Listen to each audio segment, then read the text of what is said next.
안타까운 일입니다만 여당이건 야당이건 이 퍼주기 공약들, 돈을 어디서 마련할 것이냐는 얘기는 전혀 없고요. 세금을 더 올리거나 나라 빚을 늘리는 수밖에 없는데 경제를 멍들게 하고 재앙을 부를 수밖에 없는 퍼주기 공약이 갈수록 심해집니다. 이런 뻔한 결말을 알고도 말이죠. 불나방처럼 달려가는 후보들 보면 거의 막가파식 경쟁 같습니다. 이재명 민주당 대선 후보는 60세에서 65세에게 120만 원씩, 연 120만 원씩 주는 장년 수당을 도입하겠다고 밝혔습니다. 이 후보는 19세에서 29세 청년에게는 연 100만 원의 청년 기본소득을 지급하고요. 7세까지 1인당 월 10만 원씩 주는 아동수당의 대상을 18세까지로 확대한다는 공약도 내놨습니다. 이제 중년수당만 나오면 태어나서 사망할 때까지 세금으로 국민에게 현금을 주겠다는 건데요. 사실상 기본소득이나 다름없죠. 그런데 이런 시도하다가 경제가 폭망해버린 게 해외 사례들 아닙니까? 근데 한국이 이기려고 하겠다는 거죠. 윤석열 국민의힘 후보도 퍼주기 경쟁에 가세를 했죠. 근로소득세 본인 기본 공제액을 1인당 150만 원에서 200만 원으로 인상하고 부양가족 연령을 20세 이하에서 25세 이하로 높이겠다고 합니다. 물론 이재명 후보보다는 좀 덜하지만 그래도 이런 흐름들에 대해서 비판적 입장을 갖는 게 아니라 동참하고 있다는 게 실망스러운 생각이 듭니다. 1인당 월 6만 원씩 무상급식비를 모든 보육시설과 유치원에 추가 지원을 하고 출산 후 1년간 1,200만 원씩 주는 부모급여도 약속을 했습니다. 복지는 당연한 거예요. 또 해야 됩니다. 그런데 성경에서 나오는 복지는 선별적 복지입니다. 과부와 고아와 가난한 자들을 위해서 복지하라고 되어 있어요. 보편적 복지가 아닙니다. 지금 하고 있는 무차별 복지가 아니에요. 모든 국민들에게 똑같이 돈을 퍼주는 게 아닙니다. 재정 건전성도 없는데 나라 국간이 텅텅 비어가는데 이런 식으로 벌어들이는 것 없이 쓰기만 하면 어떻게 되겠습니까? 그 나라는 골로 가는 거죠. 좀 이재명 후보나 민주당 권력이 심각한 것은요. 재정 건전성도 없는데 퍼주기만 하겠다. 반기업 반시장 경제정책과 맞물려서 돌아가고 있기 때문에 더 우려가 되는 것입니다. 1월 12일 이재명 후보가 신경제 비전이라는 이름의 경제성장 전략을 발표했는데요. 이 얘기만 들어보면 너무 그럴싸해요. 경제 세계 5강이 되겠다는 겁니다. 국민소득 5만 달러, 주가지수 5천 시대를 열겠다는 목표를 제시했죠. 이재명 신경제의 성공은 투자에 달렸다면서 기업의 과감한 투자를 유인하고 창의 혁신이 마음껏 뛰어놀 수 있게 규제를 합리화하겠다고 했습니다. 말은 맞아요. 그런데 이 후보가 스티브 잡스 흉내내면서 경제 비전 발표하던 바로 그때 민주당은 국회에서 기업들이 반대해왔던 공공기관 노동이사제 도입 법안을 통과시켰습니다. 이 대표적인 반기업, 반시장 입법이죠. 이런 거 마구잡이로 통과시키면서 5만 달러 말만 하면 뭐합니까? 대선 후보가 기업의 창의와 혁신을 말하고 있는데 민주당은 이걸 위축시키는 노동편향제도를 밀어붙인 겁니다. 민주당은 노동이사제 도입을 강행하면서도 벤처기업가들이 경영권 걱정 없이 투자를 유치할 수 있게 해주는 차등 의결권 도입 법안은 보류시켰습니다. 여당이 총선 공약으로도 내걸었던 사안인데요. 그런데 개인 주식 투자자들이 반기지 않는다는 이유로 선거에 도움이 되지 않는다는 이유로 팽개쳐버렸죠. 이 후보는 이런 반기업 행태를 방관하면서 말은 과감한 투자, 창의 혁신을 말하는 겁니다. 문재인 정권 지난 5년간은 반기업, 반시장 정책의 파노라마였습니다. 여기에 퍼주기까지. 비정규직의 정규직화, 최저임금 2자릿수 인상, 주 52시간제 시행 등을 밀어붙였고요. 노동 3법과 기업 규제 3법 등의 입법 폭주, 5년 내내 기업들을 옥죄했습니다. 해고자도 노조원으로 인정하는 노동법을 강행했고요. 대체 근로자 투입, 생산 핵심 시설 점거 금지 등 기업계의 요구는 철저히 거부했습니다. 대주주의 의결권 행사를 제약하는 상법 개정안을 밀어붙이면서 차등 의결권 같은 경영권 방어 수단은 외면해버렸죠. 이재명 후보도 탄소 중립 전환을 내세우면서요. 세계 흐름과 역주행하는 탈원전 폐해에 대해서는 입을 다물고 있습니다. 산업재해 사고가 나면 대주주나 기업 대표를 감옥에 보내는 중대재해처벌법이라는 게 있습니다. 대표적인 반시장 반기업 입법이라고 볼 수 있는데 이 중대재해처벌법, 세계에서 유례 없는 과잉처벌 입법인데도 밀어붙였습니다.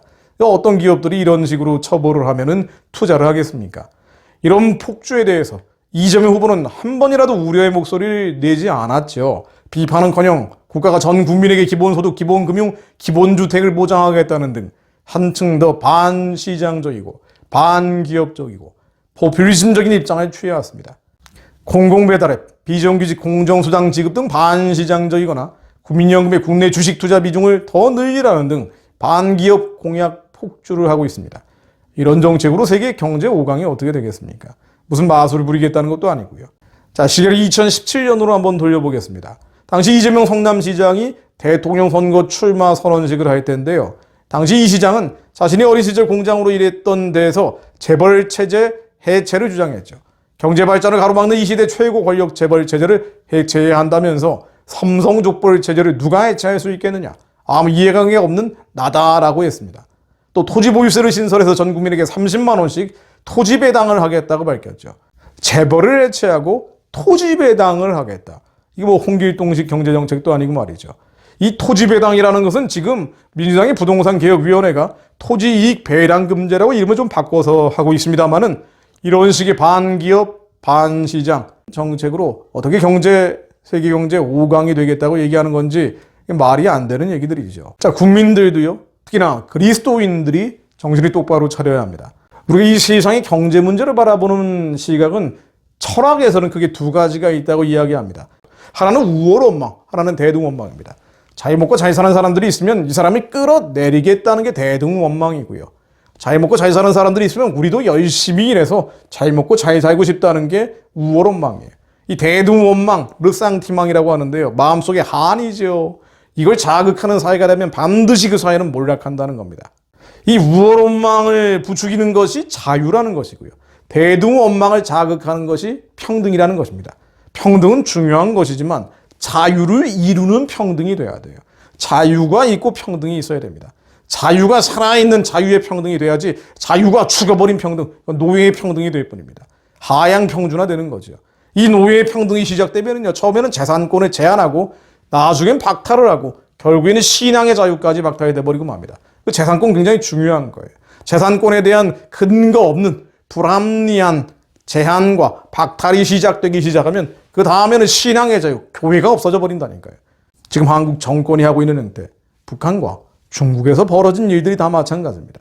결국은 교회가 사라지는 거예요. 인간의 우월원망을 독려하는 것이 아니라 대등원망을 자극하는 것. 이 대등원망, 시기심과 질투심입니다. 이 시기와 질투로 인해 사람들의 분노를 자극하는 사회가 되면 결국 그 사회는 무너지고 맙니다. 왜냐고요? 이 시기와 질투는 인간의 가장 더러운 죄성이기 때문이에요. 시기심은 죄입니다. 질투심은 죄예요. 이것으로 인한 분노는 죄입니다. 아벨을 죽였던 카인의 시기와 질투는 죄악이에요. 우리 인간의 가장 더러운 죄성이라니까요. 창세기 37장 11절로 그 형들은 시기하되 그 아벨은 그 말을 마음에 두었더라. 꿈꾸는 요셉을 시기해서 결국 사망의 음침한 골짜기로 던져버리는 겁니다. 마태복음 27장 18절로 이런 자가 그들의 시기로 예수를 넘겨줄 줄 알미러라. 시기심 때문에 바리새인 서기관들이 놀라운 기적과 이적을 행하고 있는 예수님을 시기함으로 저것이 진리인지는 알겠는데 시기와 질투심으로 예수님을 십자가에 못 박아버립니다. 욥기 5장 2절로 분노가 미련한 자를 죽이고 시기가 어리석은 자를 멸하느니라. 미련한 자가 어리석은 자가 시기하고 그것으로 인해 분노합니다. 또한 저희가 마음에 하나님 두기를 싫어하며 하나님께서 저희를 그 상실한 마음대로 내어버려 두사 합당치 못한 일을 하게 하셨으니 그 모든 불의, 추악, 탐욕, 악의가 가득한 자요. 시기, 살인, 분쟁, 사기, 악독이 가득한 자요. 수근수근한 자요. 로마서 1장 28절 29절에 나오듯이 살인, 분쟁, 사기, 악독처럼 나쁜 게 시기심입니다. 잘난 사람들, 똑똑한 사람들, 유능한 사람들 나도 열심히 해야지라고 기도하며 행하는 것이 아니라 끌어내리려고 하는 것. 사촌이 땅 서면 배 아파하는 것. 이것만큼 악한 것이 없어요. 좌파, 좌익이라고 불리는 사람들이 하고 있는 일들이 바로 이 시기심, 질투심을 자극하는 겁니다. 저 봐라, 저 재벌, 저놈들 나쁜 놈들이야. 저놈들 끌어내려야 돼. 르상티망을 확산시키는 거죠.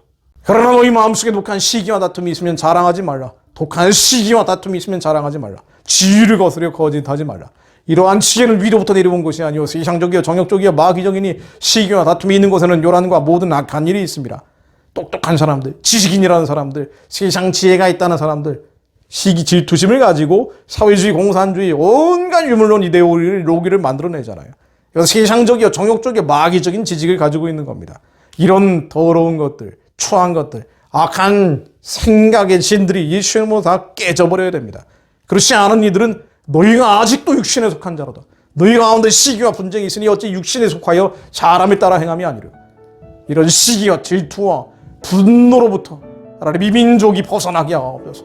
주님의 사랑으로 용서하고 용납하는 마음으로 충만해져서 주님의 의와 평강과 희락에 충만해져서 르상티망 한에 맺혀 사는 것이 아니라 예수 그리스도 이름으로 흥이 나서 주님의 나라를 땅 끝까지 전하는 자, 하나님의 나라를 우리 심령 가운데 이름으로 예수 오실 길을 마지막 때 예비하는 자들로 하나님 이 민족교회를 사용해 주옵소서. 시기와 질투와 분노에서 벗어나게 하시고 모든 컴플렉스와 원망으로부터 억울함으로부터 자유로워지는 자들이 되게 하사 주님의 뜻을 하늘에서처럼 이 땅 가운데 이루는 자들로 하나님 이 민족교회 우리의 다음 세대 미래 세대를 사용해 주옵소서.